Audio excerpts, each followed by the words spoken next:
Did I tell you to rest? In the heart of the dry season, when the red earth cracks and the rivers beg for rain, you will easily find out who truly possesses a heart of flesh and who harbors a heart of stone. Some people are like the python. They will swallow you whole while pretending to offer you an embrace.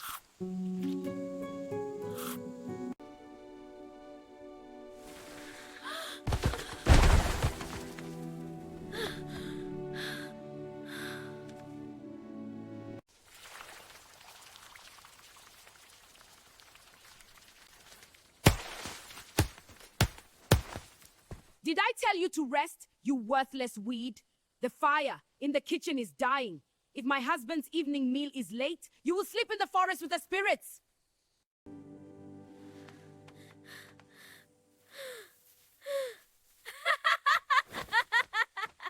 Yes, a heart of pure, unyielding stone.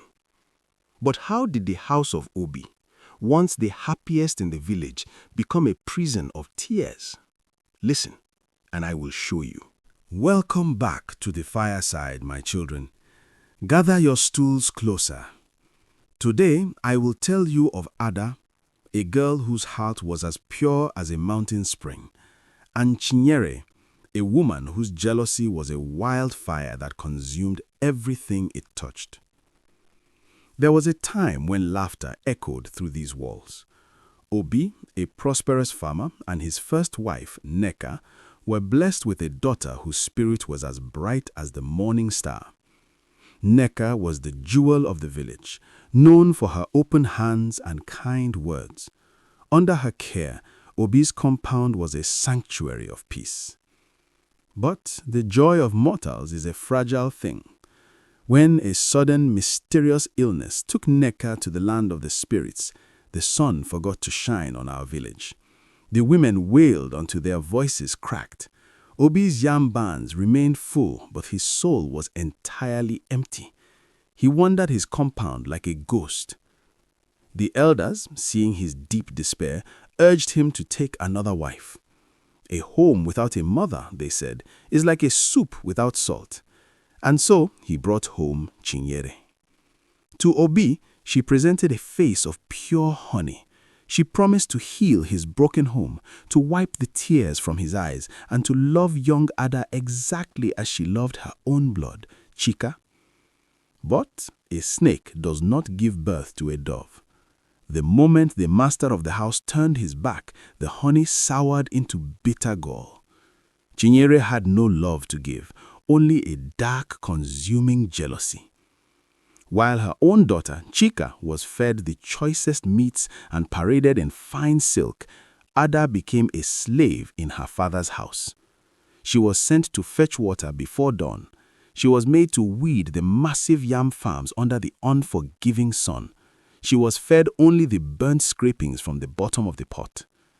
When Obi noticed Ada growing thin and asked why her eyes lacked joy, Chinyere would twist her face into a mask of false sorrow.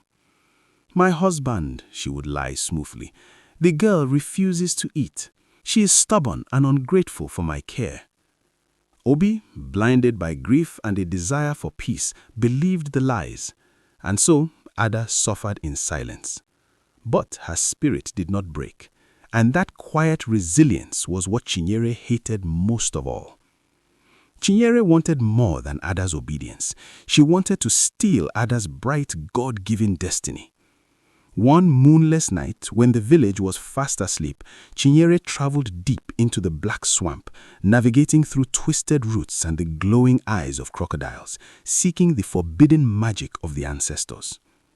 She found the great herbalist of the Black Forest.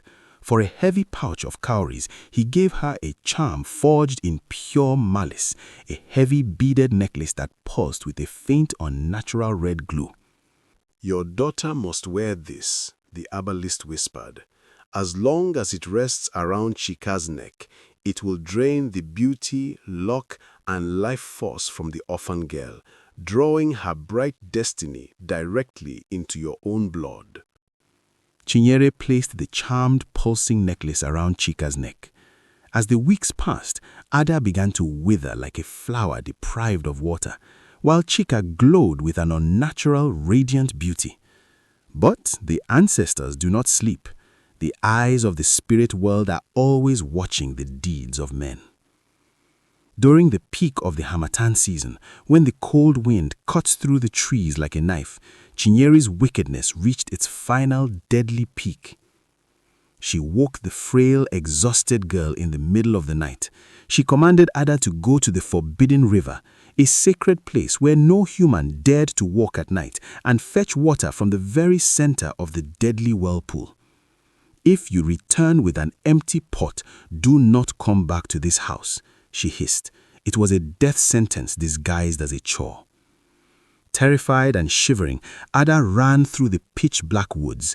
The howling wind tore at her thin rags. Shadowy, spectral figures seemed to materialize from the ancient, twisted trees, watching the brave girl run to her doom. When she finally reached the roaring river, she stood at the muddy bank and looked into the violent, terrifying whirlpool. Her strength abandoned her. She fell to her knees, weeping bitterly into her hands. "Mother," she cried out into the storm, "let the river take me so I can be with you." But the tears of an orphan do not fall to the ground in vain. Suddenly, the vicious wind stopped. The roaring river went completely silent. From the center of the whirlpool, a blinding, pure blue light erupted, turning the terrifying night into a sacred sanctuary. From the depths of the spirit world, Nneka heard her daughter's cry. She emerged from the water, draped in shimmering white mist, not as a ghost to fear, but as a radiant guardian of justice. She floated to the bank and gently wiped the tears from her daughter's dusty face. "Do not fear, my star," her spirit whispered. "The ancestors have caught every drop of your sorrow. They can take your food, but they cannot starve your destiny." Nneka took Chinyere's heavy pot and let it sink into the deep water. In its place, she gifted Ada a small, intricately carved clay pot, glowing with a soft, warm light. "Take this to the great harvest," she instructed. "It holds the water of truth. It will never run dry, and it will reveal the absolute truth of whatever lies in the heart of the one who pours it." The very next day was the Great Harvest Festival. The village square was alive with the beatings of ekwe drums, acrobats, and vibrant colors. The king, draped in rich kente cloth and heavy gold, sat on his grand throne, waiting to receive the first pure water of the year, a symbol of the village's prosperity. Chinyere, eager to display her stolen glory and elevate her status, pushed her way aggressively to the front of the crowd. She carried a massive, expensive, gleaming brass pitcher, demanding the supreme honor of offering the first drink to the king. With a smug, arrogant smile, she tilted the pitcher over the king's royal chalice. But the water of a wicked heart cannot quench the thirst of a king. Instead of pure water, a thick, writhing, chaotic mass of shiny black soldier ants poured in a disgusting torrent, instantly spilling over the king's hands and onto his lap. "Abomination!" the king roared, leaping up in horror. The elders gasped, pointing their walking sticks. "Witchcraft!" the village cried. Chinyere fell to her knees in an absolute panic, frantically trying to brush the biting, multiplying swarm of ants away from her own body. As the village erupted in chaos, the girl who slept in the ashes stepped into the sun. Ada approached the furious king with quiet, unshakable grace, clutching her small, blowing clay pot.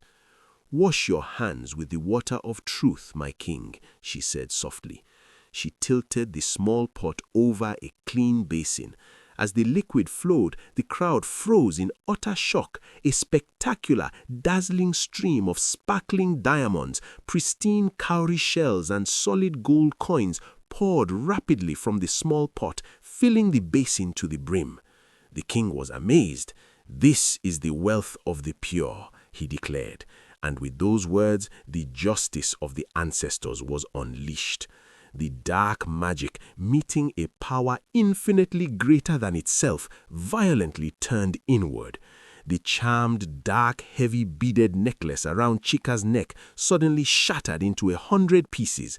Her stolen beauty vanished instantly, leaving her sallow and humiliated. But the pot of truth had been opened, and the wrath of the wicked stepmother had nowhere to hide. In front of the entire village, Chinyere's body was enveloped in a swirling vortex of magical mist. Coarse, spotted gray fur burst through her expensive silk wrappers. Her face smoothly shifted, her jaw extending into a terrifying animalistic snout. She became exactly what she was in her heart, a monstrous scavenger of the night, laughing at the pain of others. She had transformed completely into a spotted hyena. Throwing its head back in a chilling, manic laugh, the beast snapped at the gratified crowd before sprinting frantically into the dense, dark bush. Running just behind her, crying and covering her face in eternal shame, was Chika. They fled into the deep forest, never to be seen in the village again. Obi fell to his knees in the dust, weeping bitterly. The scales had finally fallen from his eyes. He pulled his daughter into a desperate, tight embrace, begging her forgiveness for the years he had been blind to her suffering. By the immediate decree of the king, Ada was elevated from the soot and ashes of the kitchen to the vibrant halls of the palace, adopted as a true princess of the land, for her heart had been tested by fire and found to be pure gold. So you see, my friend, the person who digs a pit for the innocent will eventually fall into it themselves. You cannot plant bitter leaves and expect to harvest sweet yams. Always be kind, even when you think no one is looking, for the ancestors are always watching. If this tale warmed your heart tonight, be sure to like this video, share it with your village, and subscribe to African Legends and Love for more stories from the fireside. Tell me in the comments below, what would you have done if you were given the magic pot of truth? Until our paths cross again, my friend, stay blessed.